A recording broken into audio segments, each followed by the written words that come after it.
नमस्कार। आज हम लोग पढ़ेंगे साइंस। 2 दिन मैथ का क्लास चला, आज साइंस चलेगा।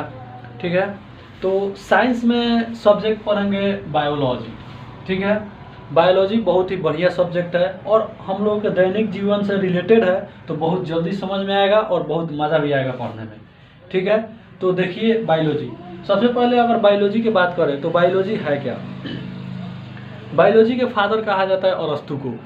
मतलब अरस्तु ने सबसे पहले बायोलॉजी के बारे में बताए होंगे, मतलब जीव विज्ञान। बायोलॉजी मतलब क्या है? जीव विज्ञान। जीव विज्ञान, बायोलॉजी मतलब जीव विज्ञान। तो ये सबसे पहले अरस्तु जी ने बताया, इसीलिए बायोलॉजी यानी जीव विज्ञान के पिता किसे कहते हैं? अरस्तु। तो जीव विज्ञान के फादर किसे कहते हैं? अरस्तु। अरस्तु को जीव विज्ञान के फादर कहते हैं। देखिए बायोलॉजी में मतलब 2 टर्म पढ़ना है। देखिए एक तो है जूलॉजी और एक क्या है? बॉटनी। ठीक है, पहले जब अरस्तु ने बताया था तो पहले तो सिर्फ जूलॉजी ही होता था, उस समय बॉटनी नहीं था। बॉटनी को भी क्या जंतु विज्ञान में भी रखा गया, लेकिन जंतु विज्ञान को अलग कर दिया गया और वनस्पति विज्ञान को अलग कर दिया गया। बॉटनी मतलब वनस्पति विज्ञान। ठीक है, तो देखिए जो बायोलॉजी के फादर कहा जाता है अरस्तु को, उन्हीं को क्या कहा जाता है? फादर उन्हीं को क्या कहा जाता है? फादर ऑफ जूलॉजी अरस्तु को ही कहा जाता है। ठीक है, फादर ऑफ जूलॉजी अरस्तु को ही कहा जाता है। जूलॉजी मतलब होता है जंतु, तो जंतु विज्ञान के जनक भी अरस्तु को कहा जाता है और बायोलॉजी यानी जीव विज्ञान के जनक भी अरस्तु को कहा जाता है। तो देखिए क्वेश्चन बहुत बढ़िया घुमा के पूछता है। जीव विज्ञान तो सब कोई याद कर लेता है ना, तो जीव विज्ञान पूछवे नहीं किया, पूछा कि जंतु यानी जूलॉजी का पिता किसे कहते हैं? तो जूलॉजी का पिता किसे? अरस्तु को। ठीक है, जूलॉजी के पिता अरस्तु को याद रखिएगा। जब जूलॉजी के पिता अरस्तु को, तो देखिए इसमें तो 2 एक जूलॉजी पढ़ना है और एक पार्ट बॉटनी पढ़ना है। तो एक तो जूलॉजी जिसमें जीव जंतु जो स्थानांतर अपना मतलब स्थान बदल सके, जो चल सके, घूम फिर सके, सांस तो ये भी लेता है, लेकिन जंतु में किसे रखा जाता है? जो अपना स्थान बदल सके यानी स्थानांतरण कर सके, उसे जूलॉजी में रखा गया। जो चल सके, घूम सके, स्थान बदल सके। बॉटनी में जो सब कुछ करे लेकिन स्थान नहीं बदले, ठीक है, उसे बॉटनी में। अब बॉटनी के फादर कौन है? तो जैसे जूलॉजी के फादर अरस्तु, वैसे बॉटनी के फादर किसे? थियोफ्रेस्टस। देखिए थियोफ्रेस्टस,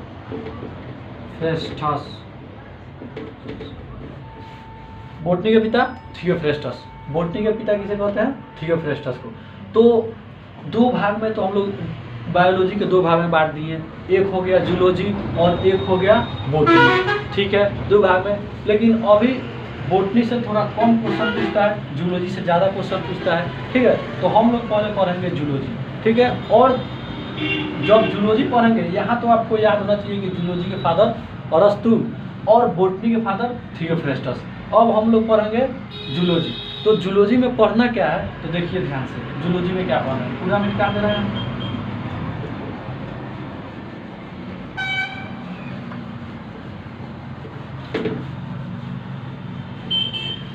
देखिए जूलॉजी में क्या पढ़ना है, हम लोग बायोलॉजी के टर्म पढ़ रहे हैं।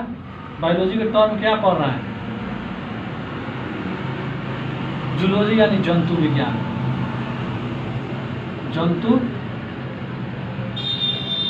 जूलॉजी यानी जंतु विज्ञान है। ठीक है, तो जंतु विज्ञान में पहला ही चैप्टर आता है क्या? कोशिका। पहला चैप्टर क्या आता है? कोशिका। इसका इंग्लिश होता है सेल। सी है, सी शब्द पे या फिर इंग्लिश पे ध्यान मत दीजिएगा लोग। ठीक है, यहाँ पे देखिए हम बोल क्या रहे हैं, वो चीज़ सुनिएगा लोग जरूर।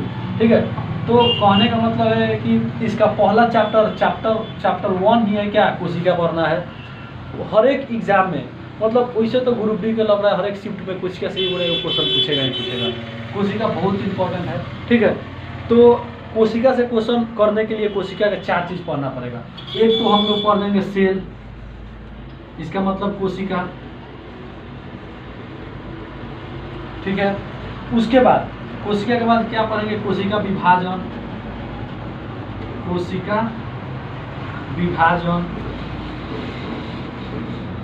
कोशिका विभाजन। उसके बाद इसी में आता है सिंड्रोम,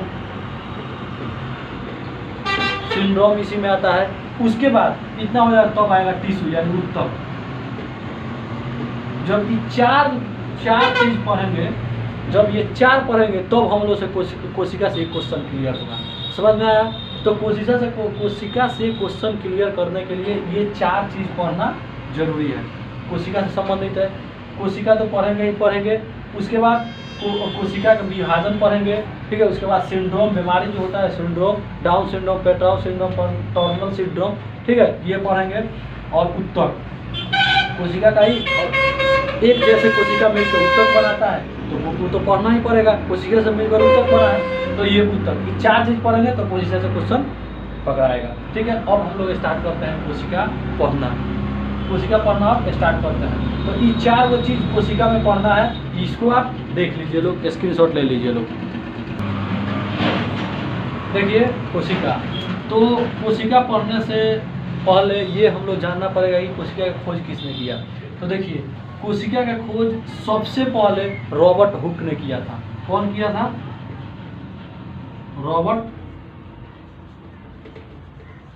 रॉबर्ट हुक ने किया था। और कब किया? तो 1665 में, 1665 ईस्वी में किसने किया था?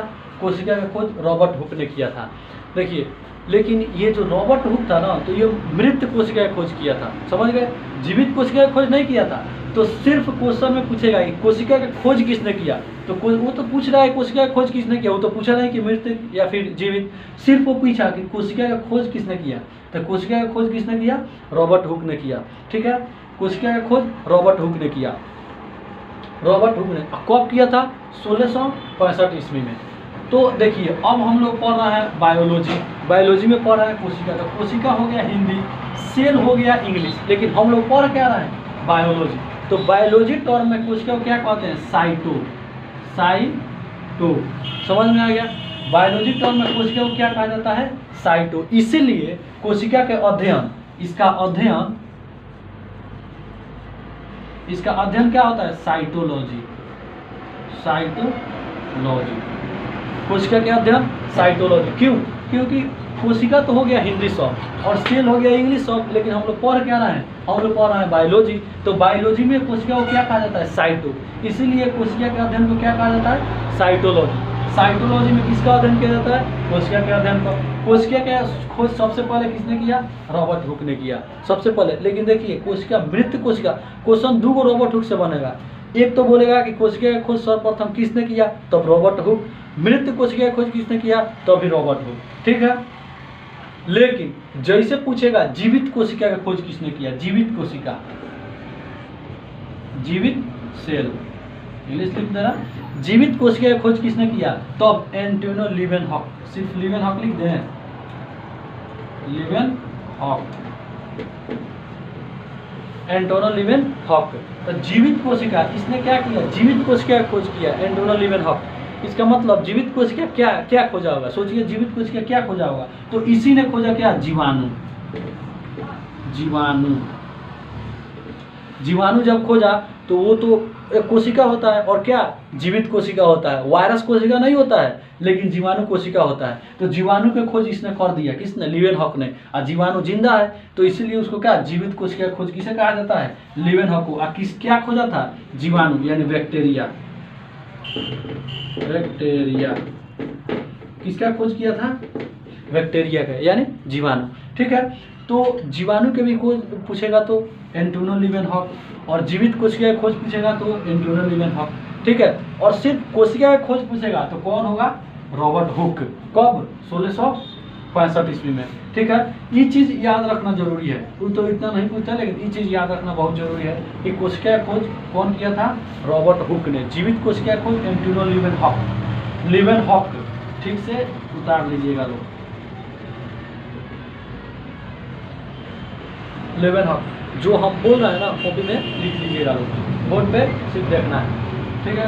तो कोशिका के अध्ययन, अब अध्ययन क्यों होता है साइटोलॉजी में? तो बता दिए, बायोलॉजी टर्म इसे साइटो कहते हैं, और साइटो मतलब कोशिका, कोशिका का अध्ययन करता है तो साइटोलॉजी, लॉजी मतलब अध्ययन।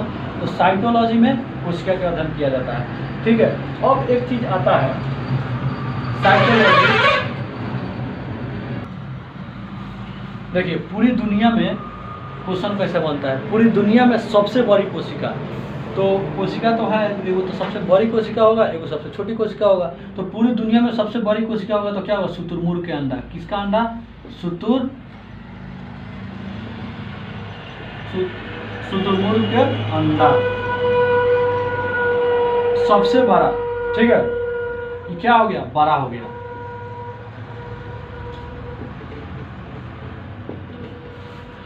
शुतुरमुर्ग के अंडा सबसे बड़ा कोशिका होता है शुतुरमुर्ग के अंडा के, ठीक है। और सबसे छोटा, जब सबसे बड़ा पूछ दिया तो छोटा भी पूछेगा, छोटा भी पूछेगा। छोटा में क्या होता है, माइकोप्लाज्मा, माइकोप्लाज्मा सबसे छोटा कोशिका माइकोप्लाज्मा, सबसे बड़ा कोशिका शुतुरमुर्ग के अंडा। अभी ये क्लियर नहीं किया है कि जंतु में या फिर ह्यूमन में, ये सब क्लियर नहीं किया है, सिर्फ पूछा है सबसे बड़ा कोशिका। तो सबसे बड़ा कोशिका क्या होगा, शुतुरमुर्ग के अंडा। सबसे छोटा कोशिका क्या होगा, माइकोप्लाज्मा। माइकोप्लाज्मा आँख से हम लोग देख ही नहीं सकते इसको, इतना छोटा है। वैसे भी अपना शरीर के कोशिका भी आँख से कहाँ देख सकते हैं, तो ये भी बहुत मतलब सबसे छोटा है माइकोप्लाज्मा कोशिका है, और सबसे छोटा है, सबसे बड़ा है शुतुरमुर्ग। शुतुरमुर्ग का अंडा तो हम लोग देखिए लेते हैं, तो इस सबसे बड़ा कोशिका है शुतुरमुर्ग के अंडा, सबसे छोटा है माइकोप्लाज्मा। अब आता है ह्यूमन में, अब किस में आता है, ह्यूमन, अब आता है ह्यूमन में। तो देखिए ह्यूमन में सबसे बड़ा सबसे छोटा, इसमें भी ये तो पूरे दुनिया में है, सबसे बड़ा शुतुरमुर्ग के अंडा, सबसे छोटा माइकोप्लाज्मा। अब ह्यूमन में आएगा तो ह्यूमन में सबसे बड़ा जो होता है ना, वो औरत के ओवम होता है, यानी अंडा। क्या होता है, ओमैन, ओमैन के क्या होगा, अंडा, ओवम, इंग्लिश क्या होगा, ओ भी ओवम।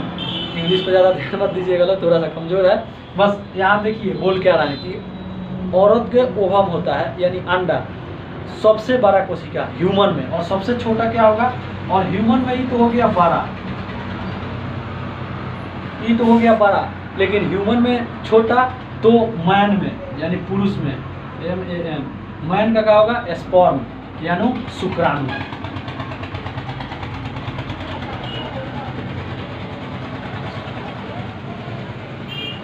समझ में आया।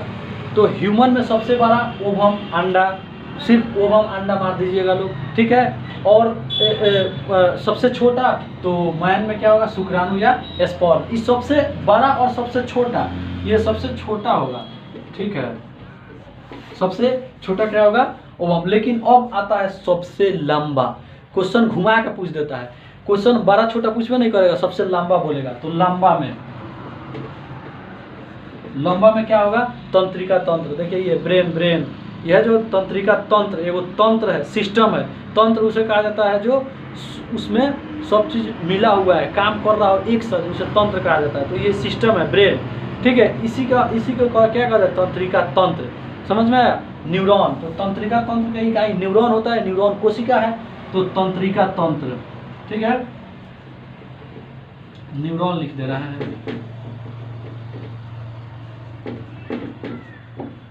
सबसे लंबी कोशिका न्यूरॉन, न्यूरॉन किसका, तंत्रिका तंत्र यानी ब्रेन, तंत्रिका तंत्र का यूनिट है न्यूरॉन। देखिए कोशिका भी तो एक यूनिट है, यूनिट किसे कहा जाता है, मतलब कोशिका यूनिट है, इसका मतलब शरीर का जितना काम है ना कोशिका कर सकता है।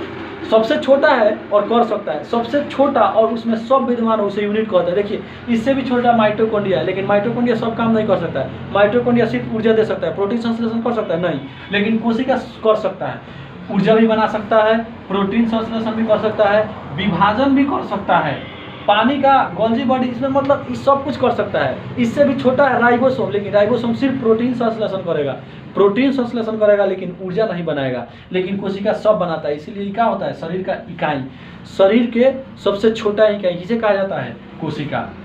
समझ में आया। उसी तरह ये तंत्रिका तंत्र के इकाई क्या है, न्यूरॉन। इसका मतलब न्यूरॉन क्या होगा, सोचने, समझने, बोलने, याद रखने, सब चीज में ही विद्यमान होगा। इस क्या है, कोशिका है, न्यूरॉन सेल। सबसे मानव में सबसे लंबा कोशिका न्यूरॉन सेल, सबसे छोटा स्पर्म, सबसे बड़ा अंडा ह्यूमन में, लेकिन पूरी दुनिया में सबसे बड़ा शुतुरमुर्ग के अंडा, सबसे छोटा माइकोप्लाज्मा। समझ में आया? और सबसे लंबा कोशिका तो न्यूरॉन, याद रखिएगा, सबसे लंबा कोशिका न्यूरॉन। और शरीर के कार्यात्मक एवं नकारात्मक इकाई क्या है? तो कोशिका। क्यों? का सब कार्य करता है और हर एक शरीर के हर एक जगह विद्यमान है। देखिए इतना अगर हाथ, इतना उंगली अगर काट देंगे ना तो 1 लाख सेल निकलेगा। इतना छोटा छोटा सेल है कि काट देंगे तो 1 लाख सेल निकलेगा। ठीक है, तो सेल हर एक जगह, जीव अभी बोल रहा है ना, जीव में पूरा सेल है, ओठ में पूरा सेल है, तो बोलने में जो ऊर्जा परिवहन का काम कर रहा है, ऊर्जा परिवहन गोल्जी बॉडी सेल के अंदर है तो काम कर रहा है। लेकिन माइटोकॉन्ड्रिया करेगा? करेगा? नहीं करेगा। कुछ का विभाजन माइटोकॉन्ड्रिया करेगा? नहीं करेगा। कुछ का विभाजन सेंट्रोसोम कौन? कोशिका के अंदर आता है। तो इसलिए यूनिट जिसमें सब विद्यमान होता है और वो सबसे छोटा होता है। ठीक है, एगो देश के यूनिट, मतलब देश के यूनिट क्या होता है? परिवार। क्यों? परिवार, पूरे देश में परिवार आएगा और परिवार में सब कुछ रहता है। सदस्य में एगो मुखिया भी रहेगा, सदस्य में मुखिया ही, और गांव भर में तो औरत मुखिया ही नहीं होती है। मतलब क्या, मतलब फैमिली के जो सबसे बड़े मुखिया, जैसे देश में क्या चाहिए? पीएम चाहिए, राष्ट्रपति चाहिए, देश चलेगा। वैसे ही घर में क्या, पीएम कौन होता है? हाँ, पीएम होती है मम्मी। पीएम होती है कौन? मम्मी। और राष्ट्रपति पापा जी। यहाँ पे देश में राष्ट्रपति कोनो काम है? चुपचाप खाली पूछते हैं प्रधानमंत्री से, ये करना है तो हाँ करना है। प्रधानमंत्री के सलाह पर कुछ नहीं करते हैं राष्ट्रपति। उसी तरह घर में देखिए, घर में भले कमा के आते हैं पापा, लेकिन कुछ नहीं करते हैं बिना मम्मी से पूछे हुए। तो प्रधानमंत्री कौन हुआ? मम्मी। राष्ट्रपति कौन हुए? पापा। तो घर में ये विद्यमान है और सबसे छोटा है। हर एक जगह शहर में घर होगा, फैमिली होगा, इसीलिए देश का सबसे छोटा इकाई क्या होगा? परिवार। समझ में आया? क्वेश्चन ही पूछा था कि देश की इकाई क्या होता है? परिवार। शरीर की इकाई क्या होगा? कोशिका। ठीक है, देख लीजिएगा लोग। ठीक है, और सबसे लंबा कोशिका न्यूरॉन सेल। इसको स्क्रीनशॉट ले लीजिए लोग।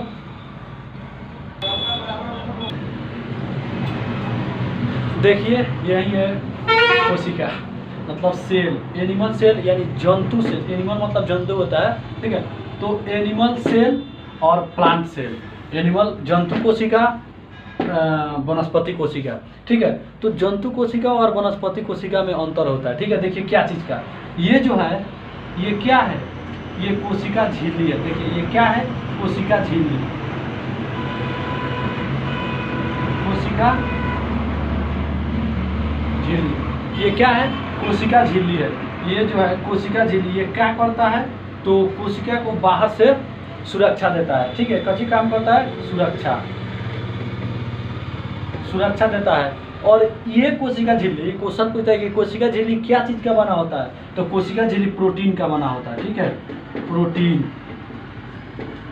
कोशिका झिल्ली कथी का बना होता है? प्रोटीन के। तो ये एनिमल कोशिका में कोशिका झिल्ली प्रोटीन का बना होता है और ये कोशिका होता है। ठीक है, कोशिका झिल्ली होता है। ये क्या करता है? कोशिका के बाहरी भाग को एक तो ढांचा देता है और क्या, और कोशिका के रक्षा करता है। लेकिन ये है प्लांट कोशिका। देखिए ये प्लांट कोशिका है और ये प्लांट के ये बाहर वाला है, ये क्या है? ये सेलुलोज है, यही है सेलुलोज। ये क्या? ये कोशिका झिल्ली है, ये कोशिका भित्ति है। क्या है? कोशिका भित्ति है। दिखाई दे रहा है कि नहीं? कोशिका भित्ति है, हाँ दिखाई दे रहा है। ये कोशिका क्या है? कोशिका भित्ति। यहाँ पे देखिए भित्ति, कोशिका भित्ति है। ये जो है कोशिका भित्ति है। ये क्या चीज का बना होता है? तो ये बना होता है, अंदर लिख देना, ये बना होता है सेलुलोज का।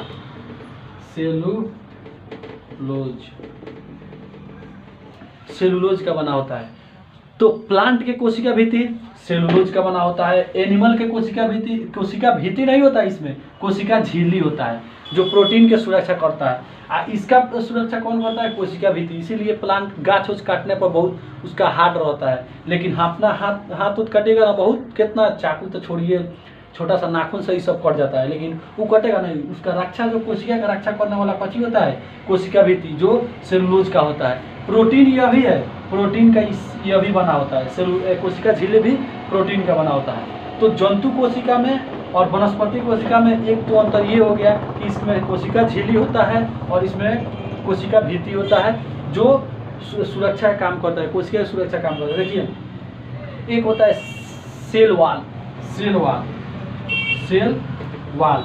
सेल वाल सिर्फ कोशिका, प्लांट कोशिका में पाया जाता है, जंतु कोशिका में नहीं पाया जाता है। ठीक है, तो ये दो डिफरेंट बता दिए इस तरह, इसका मतलब यहाँ से क्वेश्चन पूछता है इसलिए बता दिए। अभी जब क्या पढ़ाएंगे, जब प्लांट पढ़ाएंगे तो उसमें कोशिका का अलग से बताएंगे, लेकिन इतना डिफरेंट बता दिए कि कोशिका झिल्ली मतलब एनिमल सेल में पाया जाता है और प्लांट सेल में क्या पाया जाता है, सेलुलोज का बना कोशिका भित्ति पाया जाता है, और सेल वाल सिर्फ प्लांट सेल में पाया जाता है। देखिए अब हम लोग पढ़ेंगे जंतु कोशिका, कोशिका के अंदर क्या क्या आता है। तो देखिए ये कोशिका के अंदर एक तो आ गया क्या, न्यूक्लियस। न्यूक्लियस मतलब केंद्रक।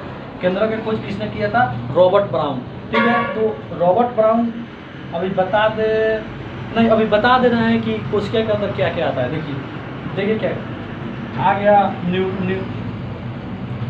न्यूक्लियस आ गया, ठीक है, माइटोकॉन्ड्रिया आ गया, ठीक है, राइबोसोम आ गया, लाइसोसोम आ गया, गोल्जी बॉडी आ गया, सेंट्रोसोम आ गया। ठीक है, ये अलग अलग तरह के ये क्या है, कोशिकांग है। कोशिकांग मतलब जो कोशिका के अंदर है उसे क्या कहता है, कोशिकांग। ठीक है, इसमें सबसे छोटा क्या होता है, राइबोसोम। मतलब सबसे, क्वेश्चन पूछा था ग्रुप डी में कि सबसे छोटा कोशिकांग, शरीर का सबसे छोटा इकाई तो कोशिका होता है, लेकिन कोशिका के अंदर सबसे छोटा कोशिकांग क्या होगा, तो राइबोसोम। सबसे छोटा कोशिकांग राइबोसोम, और सबसे बड़ा कोशिकांग तो न्यूक्लियस, बीच केंद्रक है और इस सबसे बड़ा होता है। और ये कोशिका का ब्रेन किसे कहा जाता है, कोशिका के ब्रेन भी न्यूक्लियस को ही कहा जाता है। कोशिका का ब्रेन किसे कहा जाता है, न्यूक्लियस को। सबसे छोटा कोशिकांग राइबोसोम।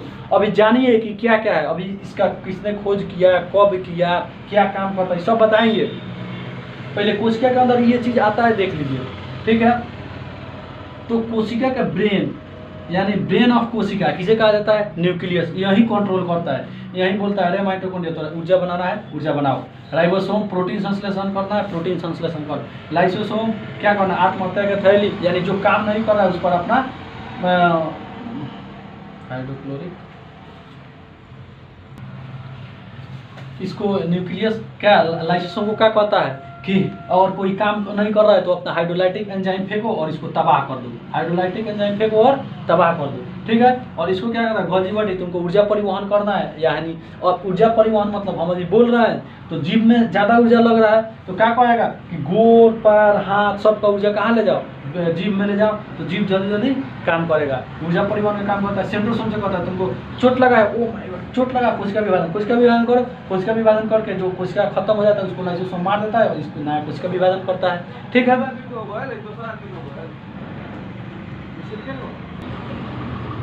ठीक है, तो इस सब जितना कोशिकांग है, mitochondria, ribosome, lysosome, Golgi body, centrosome, nucleus, अलग अलग काम करता है सब। ठीक है, ये सब कोशिका के अंदर है।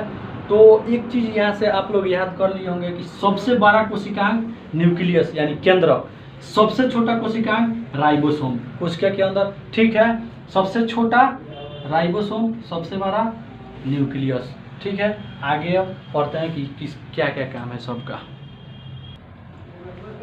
देखिए क्या है ये, सेल यानी जंतु कोशिका, क्या है झिल्ली। अगर कोशिका झिल्ली हम लिख दे रहे हैं इसका मतलब क्या है, जंतु कोशिका है। तो अभी हम पहले क्या पढ़ ले रहे हैं, केंद्रक पढ़ ले रहे हैं। ठीक है, कोशिका में केंद्रक। देखिए सबसे पहले ये केंद्रक की खोज किसने किया था, रॉबर्ट ब्राउन। रॉबर्ट ब्राउन, केंद्रक खोज किसने किया था, रॉबर्ट ब्राउन। देखिए कोशिका में केंद्रक ये क्या करता है, बता दिए हैं कि कोशिका के ब्रेन किसे कहा जाता है, केंद्रक को। सभी कोशिका में जितना mitochondria, lysosome, ribosome, Golgi body, centrosome, इस सब का कंट्रोल कौन करता है, केंद्रक। ठीक है, केंद्रक के खोज रॉबर्ट ब्राउन, ये चीज याद रखिएगा, बहुत पूछता है। केंद्रक के खोज रॉबर्ट ब्राउन ने किया था। केंद्रक इसे क्या कहते हैं, ब्रेन, BRAIN, ब्रेन। किसका ब्रेन, तो सेल के, सेल के ब्रेन कहते हैं। ठीक है, देखिए अब आप लोग एक जाने पहचान शब्द आएगा, इसी में पाया जाता है DNA और RNA। इसी में क्या पाया जाता है, DNA और RNA केंद्रक में ही पाया जाता है। कोशिका के अंदर केंद्रक में ही पाया जाता है डीएनए आरएनए, और इसी केंद्रक में पाया जाता है क्रोमोसोम। इसी केंद्रक में क्या पाया जाएगा? क्रोमोसोम। क्रोमोसोम मानव में यानी हम लोगों में कितना जोड़ा? 23 जोड़ा। 23 जोड़ा। हम लोगों में कितना जोड़ा?